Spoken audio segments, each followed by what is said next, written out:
Bien, bonjour à tous. Voilà, j'entame quelque chose de nouveau, ça s'appelle un clip de révision. Alors, je fais le même message d'avertissement qu'avec les sixièmes et les cinquièmes. Cela ne se substitue pas, ça veut dire que cela ne remplace pas du tout le travail que vous avez pu faire dans les fiches d'activité. C'est-à-dire qu'il faut d'abord avoir terminé les fiches d'activité avant de regarder ce clip de révision, sinon ça ne servirait à rien. Je crains que vous ne compreniez pas ce dont on parle. Donc ce clip de révision va faire entre 10 et 15 minutes et va nous permettre de, comment dire, comme son nom l'indique, réviser pour l'évaluation qui aura lieu donc à la rentrée, c'est-à-dire que quand même dans 2 semaines. Sachant que vous avez quand même pas mal avancé dans les fiches d'activité et que quasiment tout le monde a pu à un moment donné y accéder, même si vous n'avez pas tout fait, terminer votre travail, vous avez encore le temps, et puis je vous enverrai donc ce clip de révision qui est disponible sur YouTube, je vous enverrai également les schémas de révision qui sont disponibles cette fois-ci en PDF, et je vous les enverrai par mail. Voilà, alors première question qu'on avait ici, c'était comment fonctionne la justice en France et sur quels grands principes repose-t-elle. Alors, bon, c'est vrai que c'était le premier travail que je vous ai demandé, il y en avait quand même beaucoup. C'était un travail avec beaucoup de documents, mais ça nous renvoyait donc sur à la fois le fonctionnement et les grands principes. Alors sur le fonctionnement d'abord, il y a peut-être moins de choses à dire. C'était beaucoup sur cet extrait vidéo que je vous avais mis en lien. Sur ce fonctionnement, eh bien, il y a deux choses à retenir. Premièrement, un ordre public et un ordre privé. Donc l'ordre public, c'est tout ce qui concerne la fonction publique et la relation que la fonction publique peut avoir avec les personnes, les citoyens, mais aussi, et de l'autre côté, l'ordre privé, ce qui concerne en fait les relations, les conflits entre personnes. Alors, le plus important, je dirais que c'est pas tellement ça, c'est plutôt les juridictions. Les grandes juridictions ici, c'est les juridictions civiles et les juridictions pénales. Alors sur les juridictions civiles, on a qu'est-ce que c'est concrètement? C'est les conflits entre personnes, des conflits de voisinage, des divorces, tout ce qui ne sort pas du cadre de la loi, c'est-à-dire que c'est vraiment la différence entre le civil et le pénal. Dans le civil, si vous divorcez, c'est votre droit. En revanche, si vous tuez quelqu'un, ce sera plus du civil, ce sera du pénal. Pourquoi? Parce que vous sortez du cadre de la loi, vous êtes hors la loi, ce que vous faites est une infraction manifeste, et donc vous changez de juridiction. Vous tombez donc sur des peines plus lourdes, avec d'autres tribunaux qui ne sont pas du coup des tribunaux civils. Alors sur des exemples de tribunaux civils, je reste sur le civil, les tribunaux d'instance, de grande instance, de commerce, de prud'homme, vous l'avez vu dans le petit reportage, là aussi je ne vais pas me répéter forcément, mais enfin, ce qu'on constate, c'est que plus la faute, en tout cas la faute, plus l'enjeu est important, je dirais. Et c'est souvent une question d'enjeu de somme d'argent qu'il y a derrière. Plus on va monter en gamme de tribunaux, c'est-à-dire qu'on sera plutôt en grande instance au-delà d'un certain montant de préjudice, par exemple. Voilà. Les prud'hommes, c'est ce qui concerne en fait les relations entre un salarié d'une entreprise et le patron d'une entreprise, en cas de licenciement abusif par exemple. Et enfin, avec toujours, comme d'ailleurs les juridictions pénales, la possibilité de faire appel, c'est-à-dire de contester la décision d'un tribunal et de faire appel une fois, deux fois, voire même trois fois dans certains cas bien précis. Et donc là, dans ce cas-là, c'est un droit français, mais aussi qui existe dans d'autres pays, bien sûr. C'est un droit qui consiste à rejouer entièrement le procès dans un autre tribunal, avec donc d'autres juges évidemment, et pour avoir un second avis que rendrait la justice à ce moment-là. Pour la juridiction pénale, il faut bien comprendre, et je le répète, que ça concerne les infractions, les crimes, les délits, qu'il faut comprendre et garder en tête certains exemples de tribunaux de police, tribunaux correctionnels, cours d'assises, avec un rôle du citoyen qui est quand même pas, comment dire, qui est quand même important, parce que le citoyen est appelé à faire jurer. Il peut être juré de cour d'assises à partir du moment où il a un casier judiciaire vierge, c'est-à-dire qu'il peut constituer le groupe qui va attribuer la peine, ou au contraire ne rien appliquer du tout, c'est-à-dire rendre la personne libre dans un procès de cour d'assises. Avec toujours évidemment cette possibilité de faire appel. Voilà pour les grandes juridictions françaises, juridiction civile, juridiction pénale, c'est souvent ce qu'on constate dans les démocraties. Pas de difficultés particulières, c'est simplement des mots techniques qu'il faut comprendre et bien ranger à la bonne place. Pour les grands principes, je dirais que c'est peut-être plus intéressant. Vous l'avez vu avec différentes statuettes, différentes allégories de la justice, il y a le côté impartialité qui ressort. L'exemple de Thémis, les yeux bandés, contre la loi du plus fort, la seule loi qui règne s'il n'y a pas de droit. Oui, les yeux bandés, c'est quelque chose d'assez fort, c'est-à-dire que Thémis, l'allégorie de la justice, ne voit pas si la personne en face est riche, pauvre, si elle a de l'influence, si elle n'en a pas, si elle est... si elle appartient au gouvernement ou pas du tout, si elle est étrangère ou au contraire citoyen français, etc. etc. Donc ça c'est un point très important, je dirais, dans la justice française, c'est le côté impartial, l'impartialité de la justice. Deuxièmement, l'équité, le fait que la justice doit être équitable. Et ça, c'est la balance qui montre que la justice est contre la justice de l'arbitraire, qui n'est pas une justice, alors j'aurais dû dire contre l'arbitraire, celle des régimes monarchiques par exemple. Je rappelle quand même que sur ce qu'on a vu sur la Révolution française, le roi était en mesure de faire enfermer qui bon lui semble, sans justification préalable. Et l'enfermement de certaines personnes à la Bastille en est un exemple frappant. Et puis enfin, la justice est évolutive. On a vu l'exemple de la peine de mort.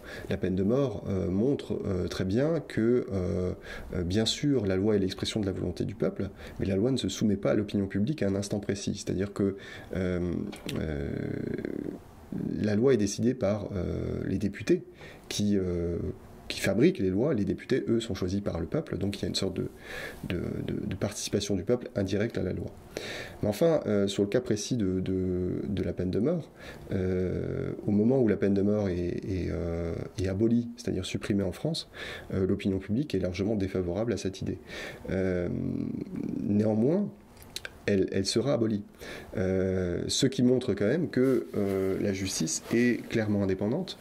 Évidemment, elle est issue de la volonté du peuple, mais elle réussit à s'en détacher sur une période très longue. Elle réussit à s'en détacher et à garder une certaine forme d'indépendance. On reparlera de la peine de mort, mais c'est quelque chose d'intéressant. Et j'espère que, parce que là je ne l'aborde pas, mais j'espère que vous avez compris le pourquoi du comment et pourquoi est-ce qu'on l'a aboli, quels étaient les arguments de Robert Badinter au moment où il abolit la peine de mort, et ce sont des arguments très intéressants et qui peuvent pas être contestés. Aujourd'hui, la peine de mort est encore appliquée dans bon nombre de pays, et pas seulement des pays, pas seulement des dictatures. Elle est encore appliquée aujourd'hui aux États-Unis, dans certains États. Mais ça reste encore un débat important ici, et la France l'a tranché donc en 1982. Voilà pour le fonctionnement et les grands principes de la justice, et on passe à la deuxième problématique qui est: qu'est-ce que la laïcité? Alors sur la laïcité, pourrait faire une sorte de détour historique, mais commencer avant 1789, où il y a, et vous le savez, puisqu'on a vu donc sur le chapitre la Révolution française ou encore les philosophes des Lumières, qu'il y a une seule religion officielle, qui est la religion catholique, c'est-à-dire la religion du roi. Ce qui implique l'interdiction des autres cultes, ou seulement en clandestinité, ce qu'on appelait les crypto-religions, c'est-à-dire la pratique, en gros, la pratique de certaines religions de façon complètement clandestine, dans des caves, dans des salles qui n'étaient pas prévues pour ça, etc. Et ce qui implique aussi des guerres religieuses qui ont coûté la vie à des dizaines de milliers de personnes dans les périodes du 15e, 16e, 17e. Voilà, hein, donc ça aussi, les guerres religieuses entre protestants et catholiques font des ravages. Et à un moment donné, l'idée de laïcité, c'est aussi pour éviter ces guerres religieuses à l'avenir. Et on va essayer de comprendre pourquoi. Alors, avant 1789, évidemment, il n'y a pas donc de notion de liberté. On a une seule religion en France et on ne la choisit pas, elle est de fait celle du roi, ce qui renvoie d'ailleurs sur la notion d'arbitraire qu'on a vu juste avant. Avant 1789, État et Église sont indissociables, on ne peut pas les séparer, c'est-à-dire que le roi a en lui une connotation extrêmement religieuse. C'est-à-dire que si vous suivez un petit peu, si vous vous souvenez un petit peu de Louis XIV, c'est le roi Soleil. Il a un pouvoir qui est issu de Dieu, et il est sans exagérer, il est le lieutenant de Dieu sur terre. On aurait pu citer aussi l'exemple des rois thaumaturges, c'est-à-dire capables de guérir certaines maladies par le toucher, tout simplement parce que le roi est le lieutenant de Dieu sur terre. Bon, voilà, on a différents exemples comme ça qui montrent que le roi et l'Église sont extrêmement liés. L'Église est donc la seule à s'occuper de l'enseignement selon des principes chrétiens, en tout cas avant 1789, et ça va durer pendant tout le 19e siècle aussi. L'Église s'occupe des hôpitaux, peut percevoir un impôt. L'Église impose une sorte de justice divine, c'est-à-dire que l'Église va dire si oui ou non la personne peut être coupable de blasphème, si oui ou non la personne croit en la bonne religion, ou au contraire si elle est hérétique et donc de ce fait exclue de la communauté des chrétiens, brûlée sur le bûcher parce qu'elle pense ou parce qu'elle pratique des expériences scientifiques défendues par la religion, etc. Bon, il y a 1000 exemples dans l'histoire européenne. Ce qui, évidemment, n'est pas du tout, ou plutôt l'inverse de la notion d'indépendance. Si on est entre État et Église ici, c'est tout de même une sorte de dépendance, puisque l'un agit sur l'autre, et l'un a besoin de l'autre pour exister ou coexister. En tout cas, dans sa forme telle qu'elle existe avant 1789. Et même un petit peu après. Alors, du coup, dans ce schéma émerge l'idée de laïcité. Alors, j'ai mis des dates, 1789, 1905, 1958, qui sont peut-être des dates phares concernant la laïcité, mais évidemment l'idée de laïcité, elle apparaît bien avant. Elle apparaît avec les philosophes des Lumières qui vont questionner en fait la place de la religion dans la société et qui vont mettre surtout la science en avant, la raison en avant et considérer que la religion fait partie plus d'une superstition, au mieux, ou au contraire, au pire, de quelque chose qui ralentit la progression des libertés dans un pays. Et ça, ce sont des choses très très fortes. On comprend d'ailleurs aisément pourquoi est-ce que les philosophes des Lumières ont été combattus par les rois eux-mêmes et par l'arsenal législatif ou judiciaire qui régnait à l'époque. Donc ces idées de laïcité, elles viennent des philosophes des Lumières, on l'a déjà vu d'ailleurs, l'affaire Calas par exemple, on aurait pu en citer d'autres, mais enfin, on a vu que Voltaire, quand il défend les protestants, c'est pas tellement pour défendre les protestants, c'est plutôt pour dire que, bon, ça y est, maintenant il faut une sorte de liberté de croyance en France. Donc ça fait partie, et en tout cas une tolérance, et donc ça fait partie d'une forme déjà d'idée de laïcité dans le royaume à l'époque. Alors même que Voltaire était plutôt chrétien et particulièrement attaché à la religion. Mais enfin, je continue sur cette idée. La laïcité donc apparaît comme idée, on va dire, en 1789, donc ce moment de Révolution française où les cartes sont rebattues et on réfléchit à une autre forme d'État après la monarchie. 1905, qui est réellement la loi de séparation de l'Église et de l'État, et 1958 qui est la constitution de notre 5e République qui va réaffirmer les principes de laïcité. On l'a vu d'ailleurs dans les textes qui vous étaient proposés. Tout ça va nous emmener sur une voie, sur un chemin qui est un chemin coupé de celui qui existait avant, c'est-à-dire un chemin qui nous amène plus vers l'indépendance et la liberté. L'indépendance, pourquoi? Parce que la laïcité, en tout cas celle de 1905, va séparer l'État et l'Église. Voilà. Après quelques soubresauts finalement de 1789 à 1905, des retours en arrière et puis des mises en avant, on va dire, particulièrement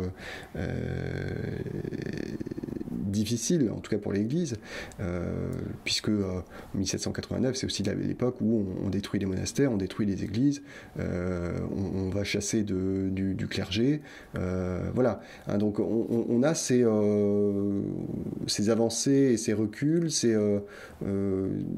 tout ça pour fixer une sorte de loi en 1905 qui est celle de l'apaisement, j'allais dire, hein, donc sur un siècle, un peu plus d'un siècle de tiraillement entre l'Église, l'État, ceux qui pensent que l'Église doit, on va dire, gérer les mœurs de la société, et ceux qui pensent au contraire que l'Église est néfaste à l'émancipation des personnes. Donc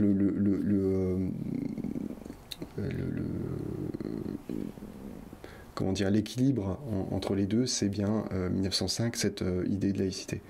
Et puis il va amener de la liberté, puisque la laïcité, c'est la liberté de croire ou de ne pas croire. C'est peut-être le plus important dans cette idée-là, liberté de croire, c'est-à-dire que personne ne peut dire à quelqu'un qu'il ne croit pas correctement, dans la mesure où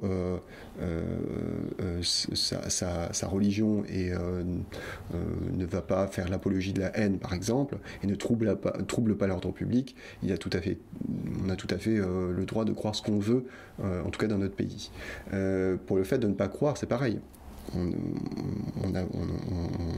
Aujourd'hui en France, il y a énormément d'athéistes, c'est de gens qui ne croient pas en Dieu, qui ne se revendiquent d'aucune religion, et c'est un droit fondamental qui est garanti par la laïcité. Voilà, on va dire, brosser ce que c'est les grands principes de laïcité, même si c'est une définition assez compliquée. Enfin, c'est déjà pas mal d'avoir cette idée-là. Troisième question, comment défendre la liberté d'expression? Et là, nous avions une problématique qui nous amenait sur ce tableau de Chonu, hein, donc peu importe, il y en a eu plein, mais enfin celui-ci était intéressant. Alors ce qui montrait, plus rapidement que les autres problématiques, mais là c'était plus, on va dire, une lecture de cette caricature par rapport aux événements qui s'étaient passés ici en 2015. Donc au centre, vous l'avez reconnu évidemment, c'est Marianne, ici, et puis on peut capter aussi que le tableau est divisé en deux, entre le mercredi 7 janvier et le dimanche. On n'a pas les mêmes couleurs, on a d'un côté les victimes de l'obscurantisme religieux, de l'autre une manifestation qui se déroule à Paris avec le slogan « Nous sommes Charlie, je suis Charlie » qui a été diffusé partout dans le monde d'ailleurs, et une manifestation de soutien à la liberté d'expression ici.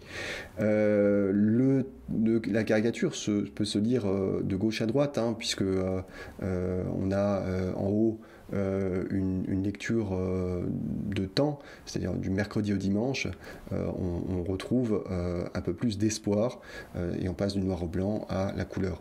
Et vous avez compris aussi que on a l'intervention d'un auteur qui s'engage lui-même sur cette ce dessin en se projetant, en projetant lui-même son propre bras et sa propre main, ce qui est relativement rare dans les caricatures. Mais c'est une sorte d'implication personnelle, d'engagement personnel, puisqu'il soutient des confrères qui sont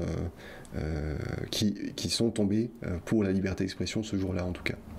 Voilà, je passe rapidement là-dessus, mais ça me semblait intéressant de faire un petit peu d'histoire de l'art, même si c'est une forme d'art, mais enfin dont vous n'avez pas l'habitude, et je vous ai montré d'autres caricatures, d'autres dessins. C'est important, on va dire, dans la tradition de presse de notre pays aussi, hein. C'est important parce que on n'a pas toujours eu la possibilité de la voir, cette forme caricaturale, ce dessin de presse. Il apparaît au XVIIIe siècle, hein, donc, et vous vous en souvenez des premiers, hein, donc, qui écorchent un petit peu le roi de France. Ça fait partie des premières caricatures, et comme la liberté a été une longue conquête dans notre pays, eh bien, le dessin de presse fait partie des traditions tenaces dans notre pays, et je pense que les Français sont pas prêts de les laisser tomber. Quatrième problématique, comment défendre les droits des femmes au XIXe siècle? Alors, on a eu l'exemple d'Hubertine Auclert, alors on aurait pu en citer d'autres, on aurait pu citer Simone Veil, on aurait pu citer Simone de Beauvoir. Pensez à ces deux Simone, c'est intéressant si vous voulez des exemples de féministes au XXe siècle, hein. Simone Veil, celle qui a créé la loi permettant l'IVG, l'interruption volontaire de grossesse, hein, donc Simone de Beauvoir aussi, hein, donc la compagne de Jean-Paul Sartre, hein, c'est celle qui a aussi mis en avant les droits des femmes, hein, à l'époque des années 50, 60, 70. Hein. Donc Hubertine Auclert, ce sera plutôt une autre époque, hein, 19e siècle, hein, donc peut-être encore moins facile d'être féministe à l'époque, mais encore faut-il savoir ce que c'est que le féminisme, et ça passe par différentes formes d'action. Ce qu'on a appelé les suffragettes, c'est-à-dire un groupe politique qui était formé au 19e, à partir du 19e siècle, pour militer, pour obtenir des droits politiques. Je rappelle qu'à cette époque-là, les femmes n'avaient pas le droit de vote et ne pouvaient donc pas se présenter à une élection. Et les suffragettes font partie de ces personnes, femmes, mais pas seulement, qui voulaient que les femmes obtiennent le droit de vote, un peu comme tout le monde en fait, hein, voilà. Ce droit-là, je le rappelle, a été appliqué en France seulement en 1946 pour la première fois, décidé en 1944, donc c'est très tardif, hein. Hubertine Auclert milite aussi dans les partis traditionnels, hein, donc essaye de faire comprendre sa cause, on va dire, fonde un journal d'idées. Ça aussi on l'a vu, hein, et commet des actions interdites, et ça passe par là également. Elle est donc dans ce qu'on peut appeler une sorte de multi-activiste, hein, donc elle est activiste dans différents domaines, mais le fait qu'elle commet des actions interdites, qui sont par exemple de jeter des urnes à la fin des élections dans un bureau de vote, me fait penser aux lanceurs d'alerte, hein, déjà d'aujourd'hui, dans certaines thématiques. Tout ça, c'est du féminisme, c'est-à-dire un combat commencé très tôt, du 19e siècle. Certains, on peut penser qu'il y a des féministes avant aussi, on peut penser à Olympe de Gouges par exemple, mais enfin le 19e, c'est quand même l'émergence de ce féminisme, et qui perdure aujourd'hui. C'est un combat qui perdure aujourd'hui, puisque vous le voyez, il y a encore un centre Hubertine Auclert qui est un centre de ressources pour l'égalité homme-femme, et qui a pris ce nom. Voilà ce qu'on peut dire sur cette personne, et sur la façon avec laquelle elle a combattu une certaine forme d'archaïsme politique ou idéologique à son époque, et la façon avec laquelle elle a défendu sa cause et la cause du droit des femmes. Voilà, je vous laisse avec ces 4 problématiques. J'espère avoir été clair et pas trop long. Je sais qu'on a dépassé un petit peu le quart d'heure que je vous avais dit au départ, mais enfin je me laisse un peu emporter. C'est un peu bizarre de parler à un ordinateur. L'habitude, je vous ai en face et bon, il y a des réactions, il y a des questions, c'est quand même plus intéressant, plus vivant. Enfin, on fait ce qu'on peut. Voilà, je vous souhaite bon courage pour les jours qui nous restent confinés. J'espère vous revoir quand même, parce que je rappelle que ça reprend fin mai, hein, donc on va quand même se revoir et qu'on pourra se tester sur une évaluation de MC. C'est pas mal parce que franchement, j'ai rarement fait une expérience numérique de cette façon, donc je trouve que faire un ou deux chapitres comme ça complètement à distance, je trouve que c'est une première pour moi et j'espère, enfin on en parlera, mais j'espère que pour vous ça a été également. Voilà, je vous laisse, je vous dis bon courage, portez-vous bien et à bientôt.